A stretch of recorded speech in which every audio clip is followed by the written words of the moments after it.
ကိုနေရနဲ့ကိုနေတတ်ပါစေ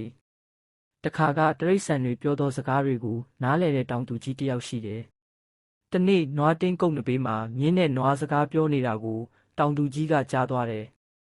နွားကပြောတယ်ကိုမြင်းမင်းကတော့အေးဆေးပဲကွာတက်တောက်တက်တာနဲ့လဲလေးဆွဲလိုက်ဟိုနဲနဲဒီနဲနဲလှုပ်လိုက်နဲ့အဆင်ပြေနေတာပဲ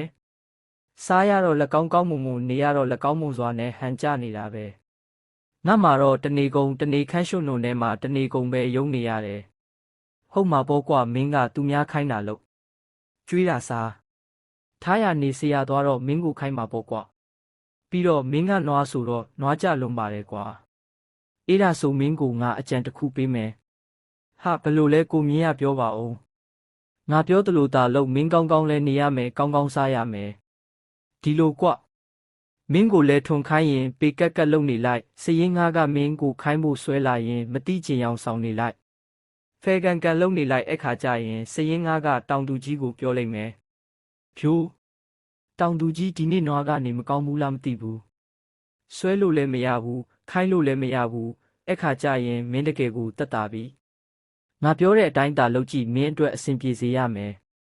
နွားကမြင်းပြောသောစကားတွေကိုတလုံးမကြက်မှတ်သားထားပြီးနေလိုက်တယ်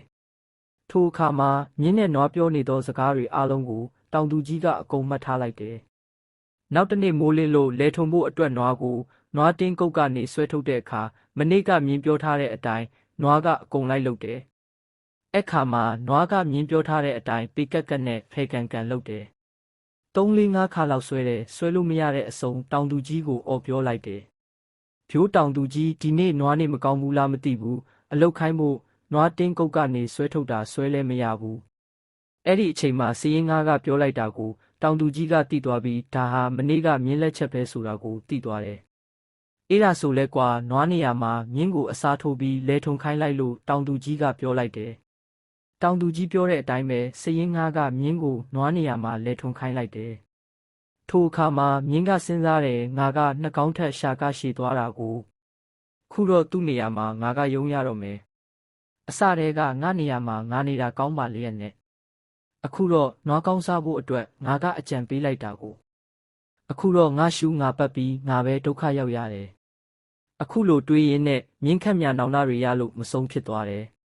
ပြောချင်တာကသူတို့ကောင်းစားဖို့အတွက်နဲ့တခါတလေမှကိုယ်တိုင်ကဒုက္ခတွေနဲ့ကြုံတွေ့ရတာမျိုးတွေရှိတတ်ပါတယ်